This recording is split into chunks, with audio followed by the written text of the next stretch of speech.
자, 오늘 우리가 함께 묵상하실 말씀은 사무엘하 9장이 되겠습니다. 사무엘하 9장을 함께 묵상하도록 하겠습니다. 1절입니다. 다윗이 이르되 사울의 집에 아직도 남은 사람이 있느냐? 내가 요나단으로 말미암아 그 사람에게 은총을 베풀리라 하니라. 사울의 집에는 종 한 사람이 있으니 그의 이름은 시바라. 그를 다윗의 앞으로 부르매 왕이 그에게 말하되 내가 시바냐 하니 이르되 당신의 종이니이다 하니라. 왕이 이르되 사울의 집에 아직도 남은 사람이 없느냐? 내가 그 사람에게 하나님의 은총을 베풀고자 하노라 하니 시바가 왕께 아뢰되 요나단의 아들 하나가 있는데 다리 저는 자니이다 하니라. 왕이 그에게 말하되 그가 어디에 있느냐 하니 시바가 왕께 아뢰되 로드발 암미엘의 아들 마길의 집에 있나이다 하니라. 다윗 왕이 사람을 보내어 로드발 암미엘의 아들 마길의 집에서 그를 데려오니 사울의 손자 요나단의 아들 무비보셋이 다윗에게 나와 그 앞에 엎드려 절하매 다윗이 이르되 무비보셋이요 하니 그가 이르되 보소서 당신의 종이니이다. 다윗이 그에게 이르되 무서워하지 말라. 내가 반드시 내 아버지 요나단으로 말미암아 내게 은총을 베풀리라. 내가 내 할아버지 사울의 모든 밭을 다 내게 도로 주겠고 또 너는 항상 내 상에서 떡을 먹을지니라 하니 그가 절하여 이르되 이 종이 무엇이기에 왕께서 죽은 개 같은 나를 돌아보시나이까 하니라. 왕이 사울의 시종 시바를 불러 이르되 사울과 그의 온 집에 속한 것은 내가 다 내 주인의 아들에게 주었노니 너와 내 아들들과 내 종들은 그를 위하여 땅을 갈고 거두어 내 주인의 아들에게 양식을 대주어 먹게 하라. 그러나 내 주인의 아들 무비보셋은 항상 내 상에서 떡을 먹으리라 하니라. 시바는 아들이 15명이요 종이 20명이라. 시바가 왕께 아뢰되 내 주 왕께서 내 모든 일을 종에게 명령하신 대로 종이 준행하겠나이다 하니라. 무비보셋은 왕자 중 하나처럼 왕의 상에서 먹으니라. 무비보셋에게 어린 아들이 하나 있으니 이름은 미가더라. 시바의 집에 사는 자마다 무비보셋의 종이 되니라. 무비보셋이 항상 왕의 상에서 먹음으로 예루살렘에 사니라. 그는 두 발을 다 절더라. 아멘.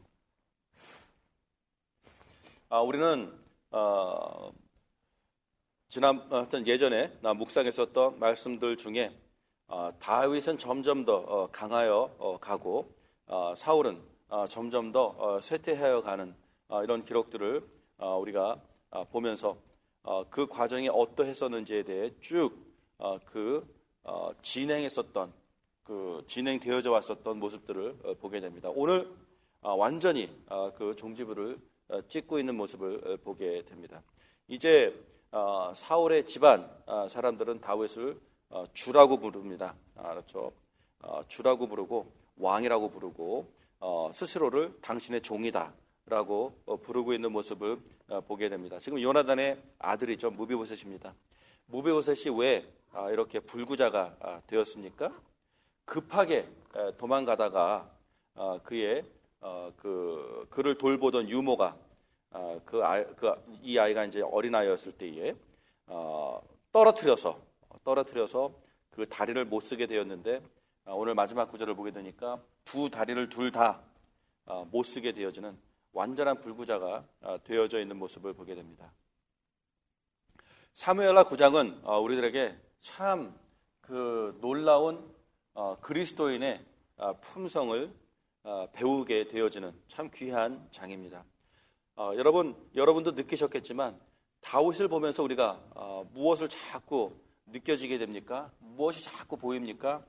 다윗을 볼 때마다 다윗은 정말로 그리스도의 그림자 같은 모습을 보여줍니다. 그의 성품이나 그가 고난을 당했었던 모습이나 그가 고난을 이겨냈었던 모습이나 그런 과정들을 통하여 하나님 앞에서 그가 어떠한 마음을 계속해서 품고 있었는지에 대해서 또 그가 그의 원수들을 어떻게 대했었는지에 대해서 우리가 쭉 묵상해 오면서 정말 다윗을 통하여 장차 오게 되실 그리스도의 모습이 보일 듯 말 듯 계속해서 다윗을 묵상하면서 그냥 사람의 모습만 보여지게 되는 것이 아니라 지금 이 캐릭터가 성경의 이 부분에서 지금 이 사람이 보여주고 있는 또 이 사람의 삶을 통하여 하나님께서 이 사람을 통하여 우리들에게 지금 소통하시고자 하고 있는 이런 모습들 중에는 분명히 앞으로 장차 오게 되실 그리스도의 모습이 비춰지고 있는 모습이 확실합니다. 오늘 우리가 또 묵상하고자 하는 그리스도인의 성품, 그래서 연결을 시켰으면 좋겠죠. 그래서 다윗을 다윗으로만 보는 것이 아니라 다윗 안에 있는 그리스도를 보게 되고, 또 그 안에서 우리들 또한 성도로서 무엇을 배워야 하는지, 어떤 마음을 품어야 되는지, 어떠한 태도로 인생을 살아가야 되는지에 대해서 계속 배워오고 있지 않습니까? 오늘은 우리가 다시 한번 확인하고자 하는 것은 무엇이냐면, 다윗이 정말로 사울을 향하여 어떠한 마음이 있었는가에 대해서 한 번 더 확인해 봅시다 라고 하는 이런 생각을 해봤으면 좋겠습니다. 사무엘하 1장을 통하여 사울이 죽었다라는 소식을 들었을 때에 다윗은 절대 결코 기뻐하지 않았습니다. 굉장히 슬퍼하고 있었고, 다윗의 죽음을 애도하고 있었고, 정말 이러한 모습들을 보면서 다윗에게 있어서 사울은 원수가 아니었구나, 사울에게 있어서 다윗은 원수였습니다. 요나단이 자꾸 다윗을 보호하려고 할 때 사울은 불같이 화를 내면서 너는 아직도 깨닫지 못하느냐, 그가 죽어야 너가 왕이 될 수 있다는 사실을 모르느냐, 이렇게 사울은 하나님께서 다윗을 왕으로 삼으셨다는 사실을 알면서도 본인의 어떤 그 왕가를 유지해 나가기 위하여 다윗은 죽여야 되는 사람임을 너무나도 분명하게 확실하게 정말 하며 그 고집을 내려놓지 않고 살아왔었던, 굉장히 집요한 인생을 살아왔었던, 그것 때문에 자신이 미쳐가고 그것 때문에 자신의 집안이 망하여져 가는 것을 알면서도 그것을 무릅쓰고 어쨌든 간에 다윗을 죽여서 자신의 어떤 그 왕자를 지켜내려고 하는 이런 너무나도 인간적인 모습을 보여왔다면, 그것과는 대조적으로 다윗 또한 어쨌든 간에 사울과 맞서서 사울을 이겨내야만 본인이 살 곳이 있고 숨통이 트이고, 본인 또한 본인의 행복과 어떤 본인의 만족과 본인의 미래를 지켜낼 수 있는, 서로는 어쨌든 서로 죽이던 죽임을 당하던, 어쨌든 간에 서로는 피할 수 없는 전쟁을 치렀어야 했었던 사이였지만, 다윗은 결코 사울을 이 대적하는 방법으로, 맞서는 방법으로 싸우지 아니하였던 것을 보게 됩니다. 사울이 죽이려고 하면 다윗은 그냥 도망갔고, 다윗에게 있어서도 사실 우리가 알지 않습니까? 몇 번 사울을 직접 죽일 수 있는 기회가 있었습니다. 동굴에서도 정말 절대절호의 어떤 그 기회가 있지 않았었습니까?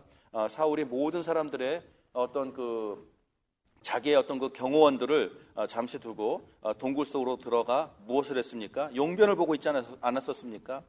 그랬을 때에 용변을 본 적도 있었고, 또 낮잠을 잔 적도 있었습니다. 이렇게 했을 때에 요압과 같이 다윗에게는 정말 물불을 가리지 않는 용맹한 용사들이 있었고요. 그들은 기회가 올 때마다 다윗에게 지금이 절호의 기회니까, 이 기회는 하나님께서 주신 거니까 내가 가서 저 사람을 절단내겠다, 이렇게 그들의 눈에는 정말 하나님께서 주신 기회가 아니라면 이런 상황이 찾아올 수가 없다라는 그런 확신에 차 있었던 상황이 있었음에도 불구하고, 다윗은 그때마다 반복해서 하나님의 기름 부은 자에게는 절대로 손을 대어서는 안 된다라고 하는 이 원칙을 지켜냈었던 모습을 우리는 기억합니다. 그래서 사울이 죽었다는 소식을 들었을 때에도 사울을 죽인 그 사람, 아말렉 그 소년을 즉시 처형시키지 않습니까? 내가 어떻게 함부로 하나님의 기름 부음 받는 자에게 손을 대었느냐, 그러고도 무사할 줄 알았느냐라고 오히려 책망하고 있는 모습을 보게 됩니다. 그러면서 이제 요나단의 아들 중에 하나가 그때 이제 또 왕이 되지 않습니까? 그 왕을 그 사람의 어떤 그 군 지휘관이 암살을 하고 그 머리를 다윗에게 가지고 왔을 때에도 똑같은 식으로 얘기하죠. 너가 그 소식을 못 들었나 본데 사울을 죽였다고 했었던 그 아말렉 소년을 내가 즉시 처형시켰는데 너희들 또한 어떻게 이렇게 감히 배반을 할 수 있느냐, 왕에게 이렇게 할 수가 있겠느냐라고 하는 엄명을 내리면서 그 자리에서 다시 또 그 둘을 처형시켰었던 모습들을 기억합니다. 이렇게 다윗은 굉장히 일관성 있게 본인은 절대로 그 피를 보지 않는, 그 손을 더럽히지 않으려고 하는 그 마음이 너무나도 정말 완고하게 그 마음속에 있었던 것을 보게 됩니다. 이것을 내가 왜 이렇게 오늘 또 정확하게 말씀드립니까? 그렇습니다. 사람의 방법으로서는 자기가 이기기 위해서는 분명히 밟아야 되는 대상이 있습니다. 그렇게 교육을 받고 우리는 이 세상에서 살아왔습니다. 치열합니다. 손해를 본다라는 것은 너무나도 나에게 있어서는 용납할 수 없는 어떤 그러한 것으로 우리는 배워서 살아왔습니다. 그러나 성경을 통해서 또한 다윗을 통해서 우리가 배우게 되는 것은 무엇입니까? 우리가 이기는 방법이 있습니다. 분명히 하나님께서 우리를 이기게 하셨습니다. 다윗은 그 가는 곳마다 하나님께서 그를 이기게 하셨습니다.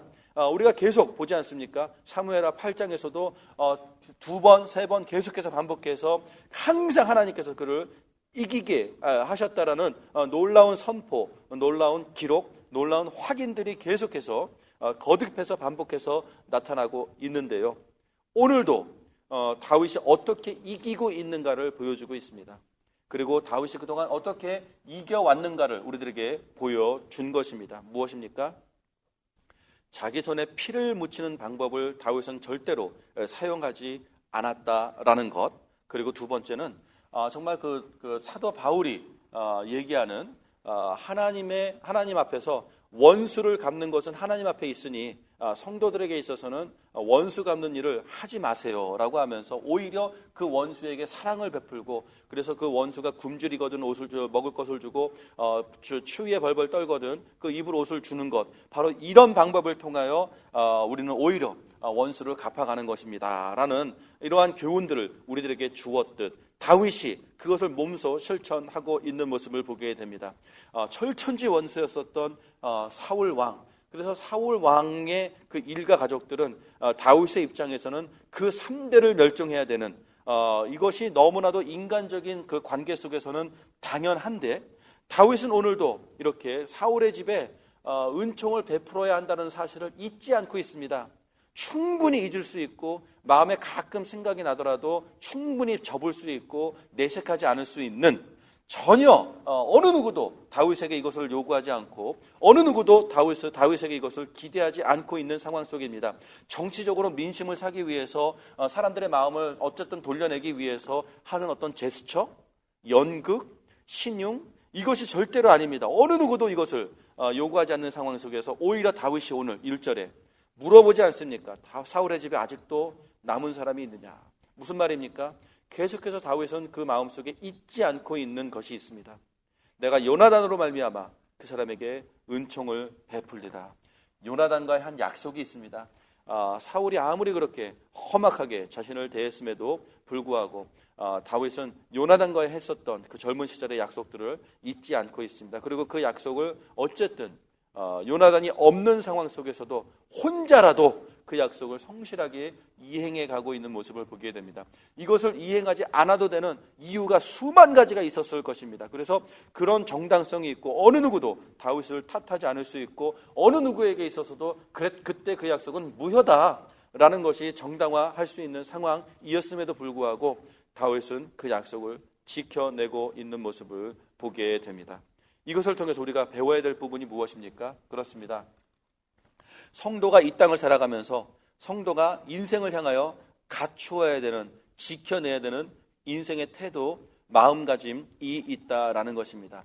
아무리 하나님 앞에서 축복을 받고 승승장구하는 인생을 살고 있다고 하더라도 성도이기 때문에 간과해서는 안 되는 인생의 중요한 원칙들이 있다라는 것입니다. 때로는 예수를 믿는다라는 이유로 많은 경우에 그런 것을 보지 않습니까? 스스로에게 면죄부를 주는 것입니다. 이런 건 안 해도 되고 저런 건 생각해도 되고 나는 이런 것들은 하나님께서 은혜로 덮어주셨기 때문에 괜찮아 하면서 소홀히 여기는 것들이 생기는 모습들을 많이 보게 됩니다. 그러나 오히려 하나님의 사람이기 때문에, 오히려 하나님께서 나를 이기게 하셨기 때문에 스스로에게 면죄부를 주는 것이 아니라 스스로에게 의로운 것, 정당한 것, 정직한 것, 약속한 것, 지켜야 되는 것, 이런 것들을 정말 빼놓지 않고 다 챙겨내는 이러한 의로운 모습들을 우리는 배워야 한다라는 것입니다. 오늘도 우리가 혹시 지켜야 될 약속이 있습니까? 우리가 오늘도 혹시 갚아야 될 약속들이 있습니까?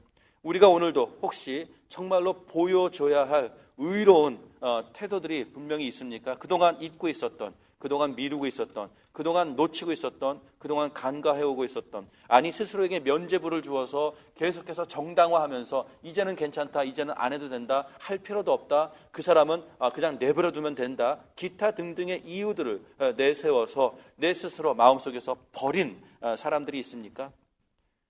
이게 정말로 하나님 앞에서 정당한 것이며 의로운 것이며 합당한 것입니다.